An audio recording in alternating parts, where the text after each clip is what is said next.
So I can't speak to conspiracy theories or biological warfare. What we know is that it is a disease. على أيام النبي عليه الصلاة والسلام كان في وباء، والقضية مشهورة ومعروفة، وباء الطاعون وكيف تعامل معه. I believe we're going back to a new normal.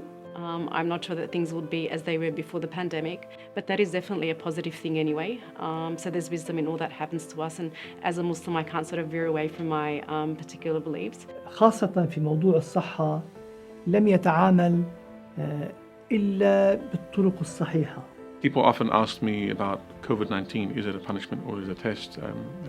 It's both. It doesn't have to be either or. From a public health perspective, we have to deal with prevention to the best of our ability. الذي يمرض ولا يذهب إلى الطبيب فهو يأثم لأنه يدفع نفسه إلى التهلكة. It meaning that you also endanger the life of others. It means you don't really look after the soul or the life of others, which is absolutely it against the teaching of Islam.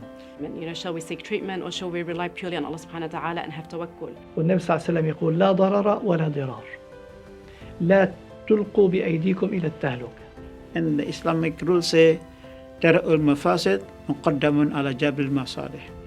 Yeah, to avoid danger should be prioritized. Yeah, then getting benefit.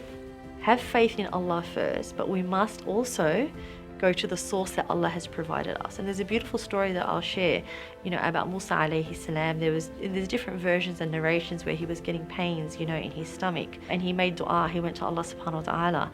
And Allah said to him, go eat the leaves of the tree. And when you eat that, that will cure the pain in your stomach. We have to have trust in Allah subhanahu wa ta'ala, faith in Allah subhanahu wa ta'ala. Allah subhanahu wa ta'ala is the one. He is Ash-Shafi. But these consequences of which are punishments can also be, the flip side of them are tribulations in which we are tested. One of the companion came. He did not tie his camel. So when the Prophet ﷺ asked, he said, yes, I just put my camel out. So Prophet ﷺ said, Aqilha. Tied it. Watawakkal. And then you believe in the trust in Allah subhanahu wa ta'ala. The second time, a lot later in his life, when he had the pain again, he went straight to the tree and he took the leaves, but this time it didn't cure, his pain. And Allah subhanahu wa ta'ala said, the first time you asked, you came to me first.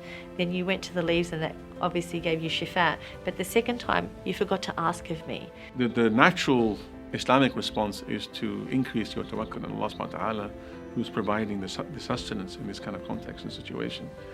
As opposed to falling into default mode. And it's in times of crisis like this that people's moral fiber is tested. So my advice is to take your medication. There's nothing wrong or negative with it. Allah has put our medical teams out there as a source, as a means, and we had those in the times of the Prophet Muhammad sallallahu alaihi wasallam. But to ask ultimately shifa from Allah, but to take those precautions and those medicines.